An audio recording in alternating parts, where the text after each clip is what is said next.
What do we need to do along the themes of the house topics we covered in your horoscopes to ensure we're getting the better of Eris, we're able to work well with others as resources towards our ends, as people too, of course. But people are who we work with to get what we need in life. None of us can walk through this life with tunnel vision, right? That's really the main theme of this entire cycle. Hey everybody, we've got a new moon in Capricorn coming up on Sunday, January 18th at 2:51 p.m. Eastern Standard Time. Please adjust to wherever you are in the world. And as with any new moon, this means we're seeding a brand new 2¼ year cycle that will play out in 9-month increments. That's according to the lunar gestation cycle, which was discovered by Dietrich Pessin. I'll link her amazing book down below for anybody else who would like more information on that. And so if we take a peek here at our chart using the tropical zodiac, notice we have the sun, the moon at 28 degrees Capricorn. That puts them in a close conjunction to Mercury and Mars, who are at 26 degrees. Notice that puts all 4 of those planets in a really tight trine to Uranus here at 27 degrees Taurus. They're all just past the opposition to Jupiter over in Cancer. They're also just past the square to Chiron and Eris up here in the late degrees of Aries, which we're going to talk a lot about, because Eris in particular is extremely relevant throughout this entire cycle. And then we've got a nice sextile going on here with Saturn, the ruler of Capricorn, as well as Neptune. And so let's break this all down, starting with the sextile. Saturn as the ruler of Capricorn, this means there's great communication, there's harmony between the players in Capricorn, most notably, of course, the new moon itself and its ruler. So we can think of any planetary ruler as the king of the castle. In this case, Saturn is the king of the Capricorn castle. The condition that Saturn is in really dictates the success or the condition of this new moon. And so this is looking really favorable, except we want to keep in mind that Saturn's at the end of 2 different cycles here. At the end of its 36-year cycle, with Neptune, they're about to seed a brand new cycle in just a couple weeks' time. That'll be at the 0-degree Aries point, which means Saturn is also closing out a tour around the zodiac, Pisces being the last sign in the procession of the signs in the celestial sphere. So Saturn's feeling a lot of gravity, but he's also bloated with wisdom. You guys heard me say that in another recent video. Both Saturn and Neptune are really just teeming with lessons, again, with wisdom. We've learned a lot at this point, and I think that's really the flavor we're kicking off this new moon, this new lunar gestation cycle with. Lots and lots of wisdom. And thank God, right? Because look at what's going on out in the world. In the weeks leading up to me filming this, multiple different corners of the globe are seeing tensions really rise. Here in the United States being one of those places. Saturn is in Pisces, which means it's being ruled by Jupiter. All of these planets, the sun, the moon, Mercury, Mars, they just passed the opposition to Jupiter, which in higher expression is wisdom, especially like bodily, somatic wisdom, being in Cancer, the only sign ruled by the moon. But Cancer is also the sign in the chart that is most focused on protecting the vulnerable, right? It's the mother archetype who needs to be cognizant of her womb and her offspring. And then if we factor in the square to Chiron and Eris here, Chiron being the wounded healer, bringing up a lot of vulnerability, also a lot of lessons, a lot of wisdom, echoing that Saturnian theme. If you aren't aware of Eris, she is about the same size as Pluto, but she's way off beyond Pluto, kind of by herself out in the solar system beyond the Kuiper Belt. Her discovery is actually what got Pluto declassified from a regular planet to a dwarf planet. And already in that example, we can kind of get a flavor of what she's about. She tends to bring bitterness, strife, discord with her. She's also known in mythology as the sister of Mars, or Mars's mythological expression, Ares, the god of war. When I was doing some digging into her recently, because I could just feel that I personally, as an astrologer, was missing something. The tension, I think, in the US with a lot of these protests against ICE agents that are very understandable, don't get me wrong, I'm on team ICE is a little out of control. But a lot of the footage that I've seen of protesters in these ICE agents' faces is a little alarming. Again, I totally get the anger and I admire the fire in people to defend their neighbors, their community members, but you do see a lot of progressive-minded people yelling at ICE agents, forgetting that they're people too. And I think this is the layer of Eris that's really important here. She can enjoy inflicting pain. This means that every single one of us having Eris in our charts, Eris being a fiery planet, Mars's sister, Aries being a fire sign, a rather juvenile fire sign, right? Because it's the first sign in the procession. It's the beginning of the maturation process. She can tend to wield this strife, wield this unconscious desire to want to inflict pain on people, which again can be somewhat justified.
But in doing some digging on her, really seeing this archetype I couldn't put a finger on until I realized it was her out in the news, out in current events, I wanted to step back and think about like how this might manifest in me. Where might I unconsciously enjoy inflicting pain? And I was able to see some examples. You guys know I'm a pretty honest and decent person, but we all know what conflict is like in this era. We all know what it's like to feel like things are unfair, to even feel a bit brutalized by big companies, less than integral bosses at our jobs, corrupt politicians, etc., etc. And yeah, I totally caught myself doing it. I was in an uncomfortable back and forth with the manager of this building, the apartment building I've lived in for a few years now, that's gone severely downhill since this manager took over. She recently slapped on a $350 charge on my account without any explanation for what it was, and for 2 weeks I had to hound her to get her to explain what it was. And by the time she finally did respond to me, I had a list of like 10 different things that I could kind of humiliate her about because they're clear demonstrations of her negligence. And I won the battle. I got the $350 charge removed, but I'm not sure I won the war. She was not impressed by the reasoning behind my laundry list and basically just gave me one excuse after another as to why she was never going to address them. Dog poop on the property, trash all over the building, people's packages getting stolen, but c'est la vie. My lesson in realizing Eris was very much at play here, that I was enjoying being a little bit condescending toward her given the opportunity. I was like, oh, all right, I don't know how much I want to act this out anymore, even when it might be deserved. And so keep these aspects of Eris in mind as we continue. I also want to revisit the trine between Uranus, Mars, Mercury, and the new moon. If we reference another one of my favorite books, The Archetypal Universe by Ren Butler, that will also be linked down below for anyone who's interested, he writes that Mercury, Mars, and Uranus in particular, which is a signature that we should all get familiar with considering we've got Mars conjoining Uranus this summer in Gemini, ruled by Mercury. These three in combo can equal impulsive actions versus the ability to use communication, wit, humor, or insight to diffuse hostile or tense situations. Again, think about the conflict between protesters and ICE agents right now, politicians and ICE agents right now. Mercury, Mars, and Uranus can also represent a lightning-fast mind, a capacity to make plans and act swiftly, surges of mental enthusiasm, and explosive verbal catharsis. And then the lower expression of these three, according to Ren Butler, are tendencies toward feverish and scattered thinking, ongoing nervous excitement, and flashes of anger and lashing out. So these are all the main flavors we want to keep in mind as far as the archetypal planets are concerned. And then we got to think about Capricorn, right? Earth ruled by Saturn, Mars's exaltation. So Saturn in higher expression is hard-earned wisdom, hard-earned stature, hard-earned confidence. And then it being Mars's exaltation, our will, our tendencies towards action, energy, and drive. Capricorn is a place in our charts where we can be extremely productive. And so again, thinking about that Mercury-Mars-Uranus signature, where we're either sort of nervous and frenetic and flinging our energy and our words around anywhere erratically, or we're using our energy and our words, our thoughts, Mercury, energy being Mars,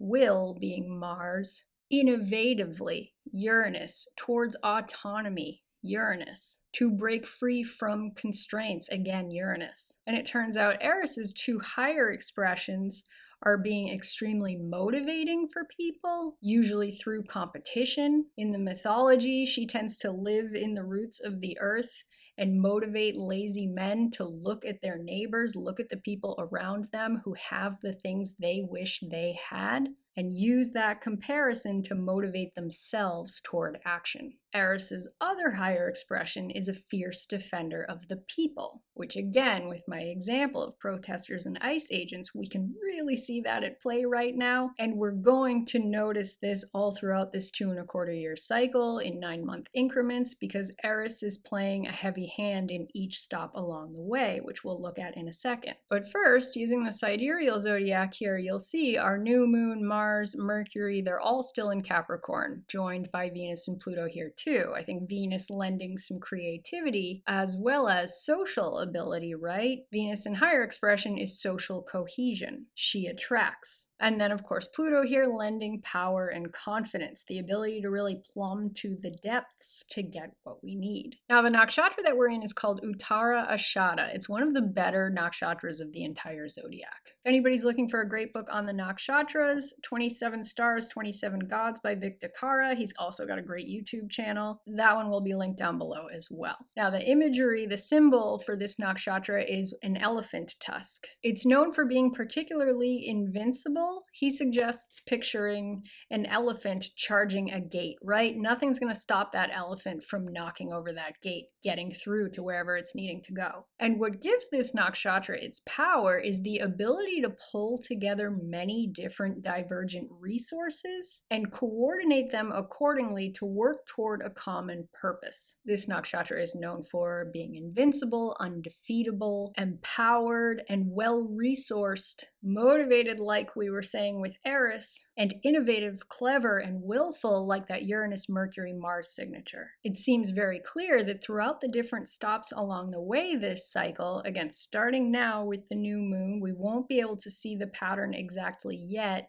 but 9 months from now with the first quarter moon, 9 months after that, 18 months from now with the full moon, which just so happens to be an eclipse, and 9 months after that, 2¼ years from now with the final quarter moon, I think we're really seeing where we've gotten over the worse impulses of Eris, those more combative, competitive, again, potentially enjoying, inflicting pain on others where we see the opportunity, in favor of working with others in order to have greater access to resources in order to accomplish our goals. Again, Capricorn being Saturn-ruled Earth, Mars's exaltation. That's what Capricorn's all about. It's a cardinal sign, one of the leadership signs in our charts. Saturn is the wise general. Mars is its brave, eager number 2, ready to go to battle. So we'll dive deeper in your horoscopes, but you really want to keep your whole cardinal cross in mind. What houses are those for you? Where is it that it might benefit you along those themes to curb Eris's worst impulses in favor of something you'd like to accomplish that involves pooling a lot of resources, cooperating with others to give you that really innovative advantage? advantage, that necessary advantage to breaking free somehow, keeping that Uranus-Mercury-Mars signature in mind. And so I just want to demonstrate what I mean here by Eris's importance in the stops along the way. Take a look at this first quarter moon. October 18th, 2026. The moon is just a couple degrees from where it will be during this new moon. That's what really makes these lunar families, as Dietrich Pessin calls them, each stop along the way occurring in the same nakshatra. She doesn't use the sidereal zodiac or Vedic school of thought, but in my research, I've been able to connect those dots. So notice, first quarter, 9 months from now, sun at 25 degrees Libra, moon at 25 degrees Capricorn, just a few degrees away from where we are now. Oh, and Eris at 25 degrees Aries, still closely conjunct Chiron at 28 degrees Aries. So our first stop along the way, our first quarter moon, which tends to symbolize an obstacle, a challenge, something not going according to our plans that we need to get very innovative in order to work our way through. Nothing to be afraid of. I tend to find these very confidence building. I personally, at least, tend to feel really good about myself on the other side for having stepped out of my comfort zone, worked my way through, innovated my way through whatever this has been. And so again, it's going to have this Eris Chiron flavor. Chiron being the wounded healer, a wise teacher, but a very vulnerable one. And then Eris in lower expression, strife, discord, enjoying, inflicting pain, versus her higher expression being a motivator and a defender of the people. Then if we take a peek at our eclipse here, notice again we've got the sun and the moon at 25 degrees opposing one another now, and we've still got Eris in the T-square at 26 degrees, still very tight, this time in a conjunction to Saturn, also part of this T-square. So I would say by the eclipse, if we haven't found the better expression of Eris by this point, Saturn's going to force us to, right? Saturn is going to come through with either his wisdom, his stature, his leadership, his confidence, his desire to manifest, to accomplish, to achieve, or combined with Eris at this point in time, we might be feeling his lower expression. I mean, I hope that nobody watching this does, but I can't help but wonder out there on the world stage what we might be watching. Saturn being the greater malefic, his lower expression can be quite harsh. Those keywords being severity, harshness, coldness. And then finally, if we take a look at the final quarter moon on April 16th, 2028, so 2.25 years from now, we've got the sun and the moon at 27 degrees, the sun now in Aries, oh, surprise, surprise, in a conjunction to Eris. Eris now sandwiched between the sun and Mars. So to me, this whole lunar gestation cycle looks like we're really putting in some work. The question is, what ends is that work, that effort, that energy towards? Uttara Ashada, this nakshatra, is all about invincibility, achieving things, pooling resources, including cooperating with other people, using their skills, where your skills might complement theirs and vice versa, to some ends. Some ends towards the greater good, or your greater good at home. But again, I think this entire cycle is going to have a lot to do with these protests we're watching, the people versus those in power, ruthless, unjust power. And so as we approach this new moon, you want to just look around and observe what's dropping away, what behavior of your own, what situations are popping up in your life, similar to my experience with my building manager here. Where do you notice yourself getting into unnecessary strife, unnecessary discord, where there might be an alternative path that's more graceful, a bit more humane, where everybody gets to walk away with their dignity and maybe even feels motivated. And so you also want to look out for impulsivity, right? Keeping both Eris and that Mars, Mercury, Uranus signature in mind. Nervous insecurity might be another one. Keeping in mind that we're trading that, we're learning to quell those impulses, we're seeing opportunities to take the high road in favor of this nakshatra, Uttara Ashada. Being able to control our words, our impulses, our actions, assert our will, thus take agency, right? In order to achieve some pretty big things. And so before we dive into your horoscopes, just want to remind everybody that I am running that $26 off special through the end of January. You just have a couple more weeks to take advantage of that. Head to my website, astrologywithcolleen.com, and any of my 1-hour sessions, enter the code 2026 at checkout, again, to get $26 off of a consultation with me. All right, and so starting with my Aries rising friends, again, you want to keep this whole cross in mind, all 4 of your cardinal signs. But this new moon is seeding, and thus the focus of this larger lunar gestation cycle is your 10th house of career, legacy, and public image. I call this the self-actualization house. It's the only energy that can overpower our first house, right? So when you guys are really taking agency, when you guys are really at your best, you're embodying this Capricorn archetype that is your 10th house. And so this is the arena where you're learning to better utilize available resources and your personal power in order to achieve some ends. So for some of you, this is going to be a new career. I wouldn't be surprised at all if many of you are stepping into leadership roles over the course of this cycle that might be very challenging, fair warning. But the more you can quell those Eris impulses in your first house, right? And the first house is often our habitual tendencies. It's who we became in response to the environment around us growing up, in response to the eyes we found ourselves looking into growing up. So a lot of mom and dad here. We're definitely always meant to be our first house in part, right? Our first house is the helm of our ship. It's our physical vessel. It's our general psychology. But more and more throughout our lives, we mature, we evolve, we're able to take more agency. And for you guys, that looks very Capricornian. So you guys are likely to notice big themes of cooperating with people, of putting down your weapons, figuring out how to navigate conflict and triggers in a way that everybody gets to leave with their dignity, which I know at this point in time is not easy for any of us, but especially you guys with Eris right there in your first house. But that kind of makes you guys like Jedi Masters, I think, by the end of this cycle. And really, the sky's the limit as far as what you in particular might achieve, might accomplish over the next 2.25 years. All right, my Taurus rising friends. So this new moon is taking place in your 9th house of higher learning, spirituality, foreign travel, whatever it is that expands our worldview. This is the arena, these are the themes you want to keep in mind, where you're learning to better utilize available resources and your personal power towards some important ends, right? Again, keeping the themes of this nakshatra in mind. Invincibility and the ability to pool resources for unstoppable victory, usually toward the larger good. But there's going to be this challenge throughout of learning to quell Eris's worst impulses. And for you guys, that challenge is going to be along 12th house themes, right? Your Aries 12th house of potential hidden blind spots, potential mental health issues, potential hidden enemies, right? But also conscious awareness and where we really do a lot of transcending. So for you guys, taking care of your mental health is going to really help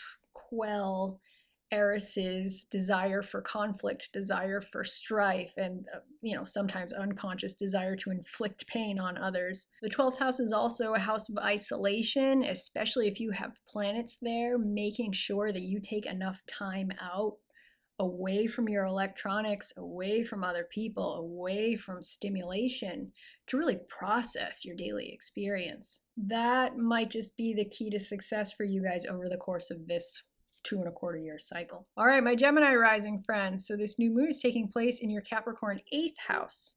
This is where you're learning to better utilize your available resources and your personal power over the course of the next 2.25 years to some ends. The 8th house being the house of transformation. So I have no doubt you guys will be going through quite the personal transformation over the next 2.25 years. That's likely to involve facing a lot of fears, setting some strong boundaries, overcoming some potential financial hardships. Meanwhile, the key to success is going to be overcoming a lot of Eris's worst impulses along the lines of strife, discord, and the subconscious desire we all can have at times to inflict pain on others. Again, think of my example with my building manager there. It's not as sadistic as it sounds, but your 11th house, where you're learning to quell these worst impulses of Eris, is the house of groups, friends, networks, as well as our big goals, our big wishes in this lifetime. It can also be a house where we invite a lot of stress into our lives. We put a lot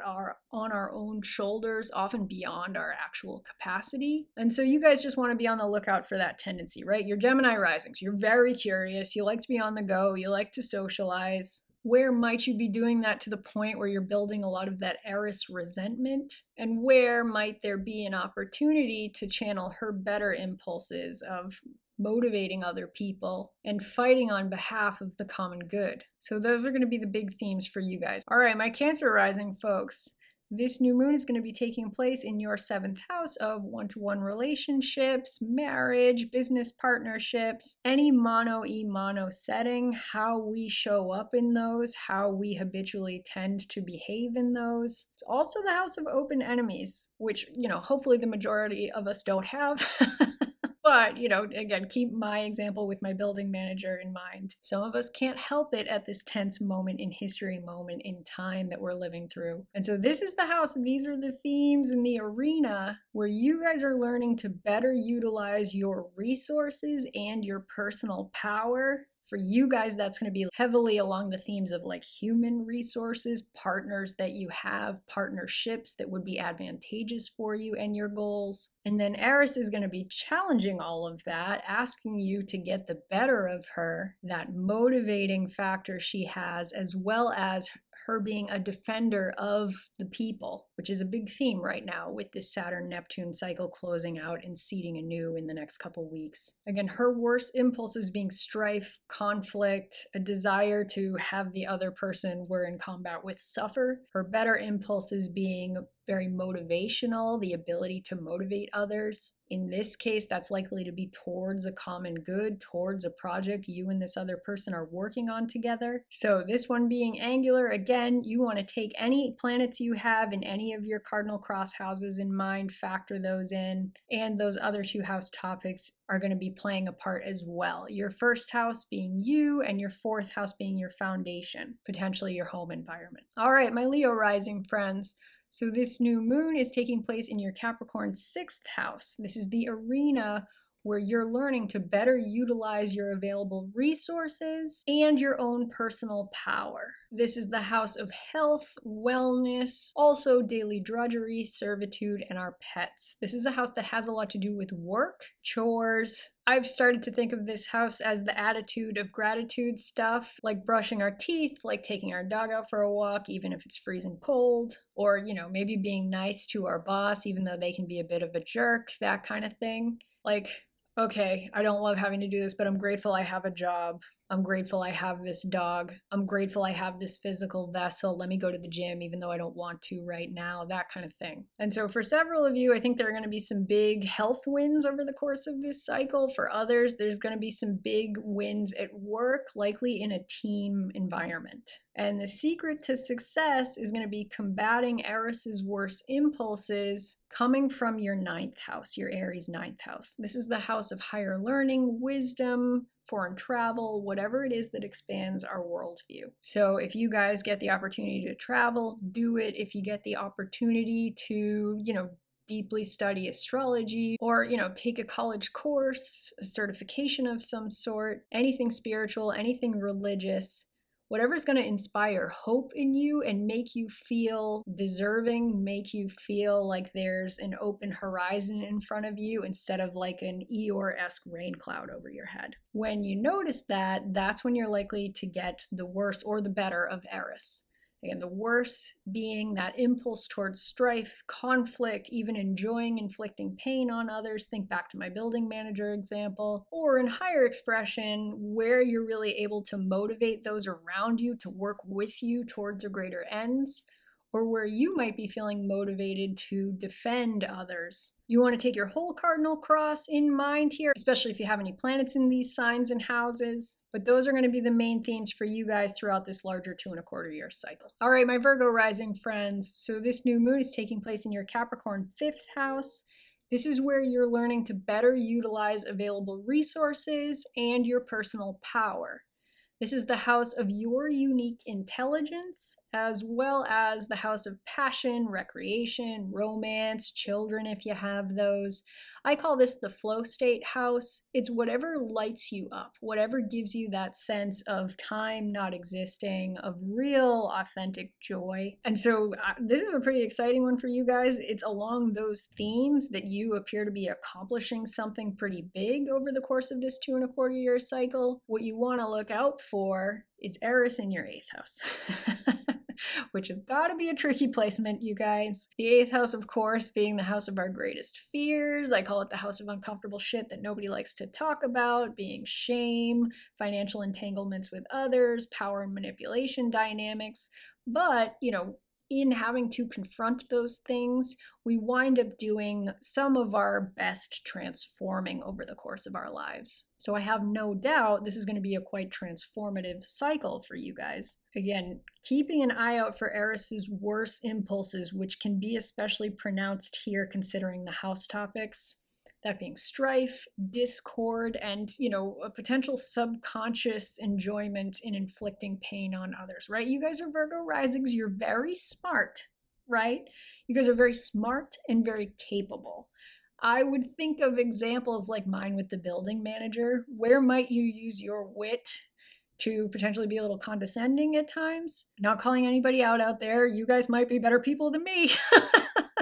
That's just how I noticed it showing up in my life when I got really honest with myself. When we're able to use Eris effectively, we're able to motivate people towards some ends, towards some greater good. We also tend to be a defender of those less fortunate than ourselves. So that is what this larger 2.25 year cycle is looking like for you guys. You really want to keep your whole cardinal cross in mind, especially if you have any planets in those cardinal signs, those other houses. But yeah, the focus will be between your 5th and your 8th. All right, my Libra rising friends. This is an angular one for you guys. The new moon is taking place in your 4th house of your home, your foundation, generational trauma, family karma, who you are at your core. I also find this to be a very somatic house, it being the natural Cancer house in our charts, right? For you guys, it's Capricorn, but that's the school of thought in Vedic astrology. Each of the houses aligning in theme with the precession of the signs, 1st to 12th, Aries to Pisces. I almost forgot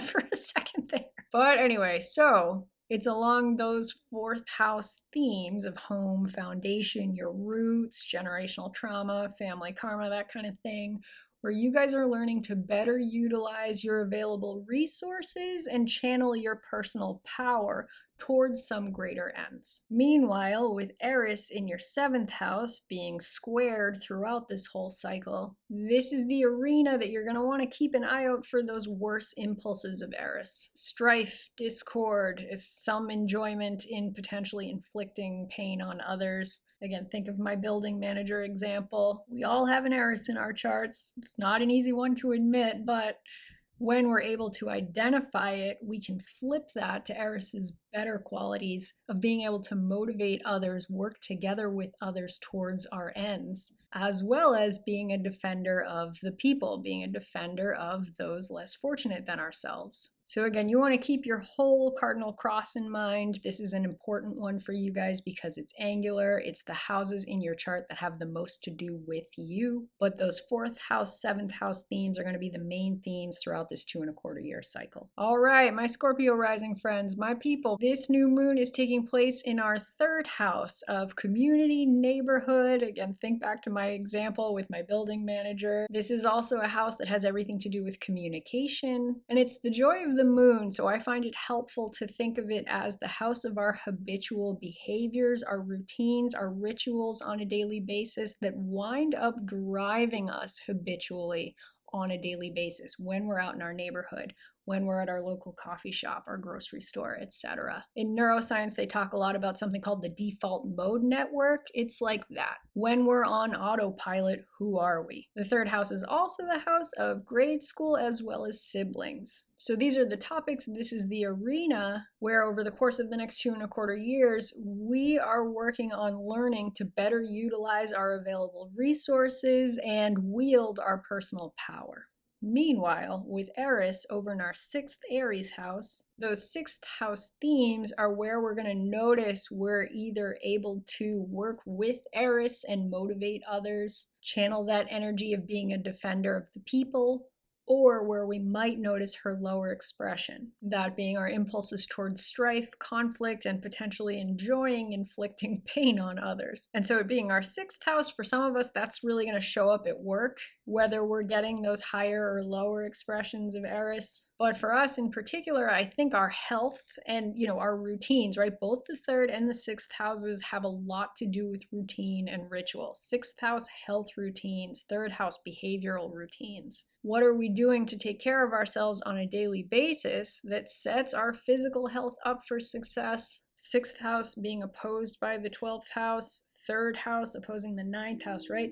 12th house, mental health. 9th house, our belief in possibility, our ability to find hope and positivity, our expanded horizons. It's like the 3rd and the 6th are where we set ourselves up to not fall into depression, to not fall into hopelessness. And sure enough, the day that I was losing my shit on my building manager, I'd been trying to accomplish like 10 different things in my usual morning routine, where I usually am rather methodical, taking one thing at a time.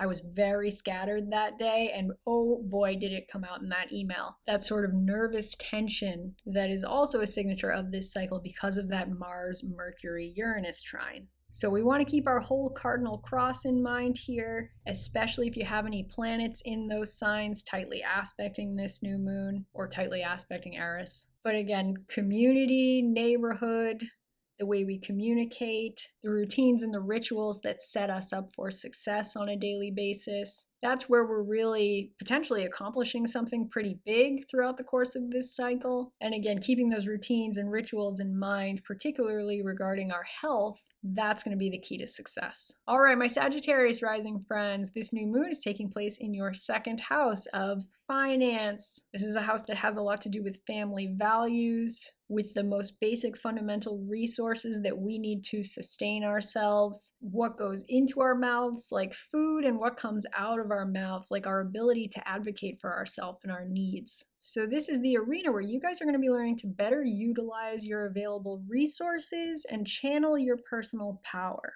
Meanwhile, over in your 5th house, this is where Eris is hanging out in Aries. So our 5th house being the house of our unique intelligence, passion, romance, recreation. It's also where our children show up if we have those. It's also a house where we can be prone to taking risks, to gambling. And so these are the themes that you're going to want to keep an eye on Eris's impulses. Are you getting the higher expression of Eris, which can be very combative, really likes to compete, likes to inflict strife and pain on others, potentially, subconsciously? Or are you getting her better impulses, where she's a great motivator, in this case in particular, considering the themes of the nakshatra this lunar cycle is playing out in? How are you able to motivate others to work with you towards a great ends? Or where are you channeling that defender of the people that Eris can tend to be in higher expression? So you're going to want to keep your entire cardinal cross in mind, especially if you have planets in that cross in the cardinal signs in those houses. But the main focus is between this 2nd house of yours and your 5th house. All right, my Capricorn rising friends, this whole lunar cycle is playing out in your 1st house. So it's all about you, the way you carry yourself around the world. This house is known as the helm of your ship. It's your physical vessel.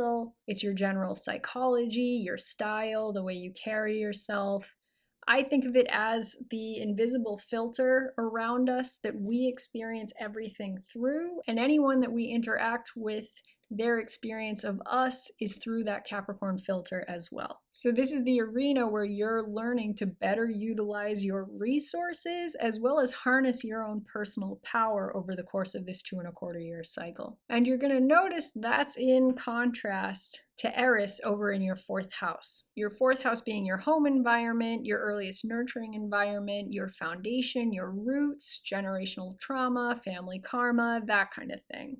I also find it to be a very somatic house. This is where you're going to want to keep an eye on Eris's impulses. Lower expression being strife, discord, a potential subconscious enjoyment in inflicting pain on others somehow, some way. Eris's higher expression being the ability to motivate people, especially considering the nakshatra at play here.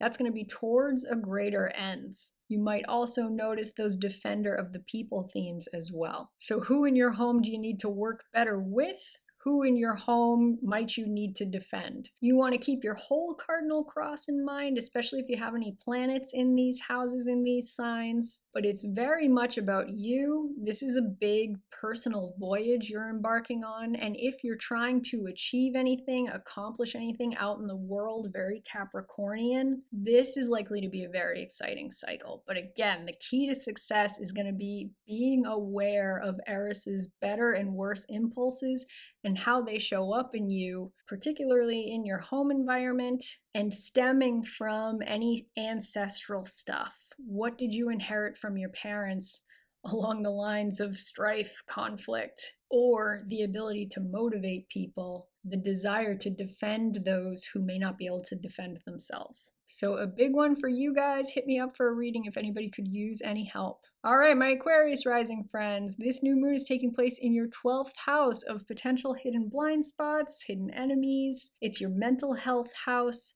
It's also the house of conscious awareness and transcendence. This is the arena where you guys are going to be learning to better utilize available resources and really harness your personal power. Meanwhile, Eris is over in your Aries 3rd house. This is the house of community, neighborhood, siblings, grade school, the way we communicate, as well as the habits, the routines, the rituals that wind up really driving our habitual behavior in everyday life. So that latter house, the 3rd house, is where you're going to notice Eris in conflict with your ability to harness your personal power, potentially to work well with others, to cultivate resources towards whatever ends. Again, Eris's lower impulses being strife, conflict, a subconscious desire to inflict pain on others potentially.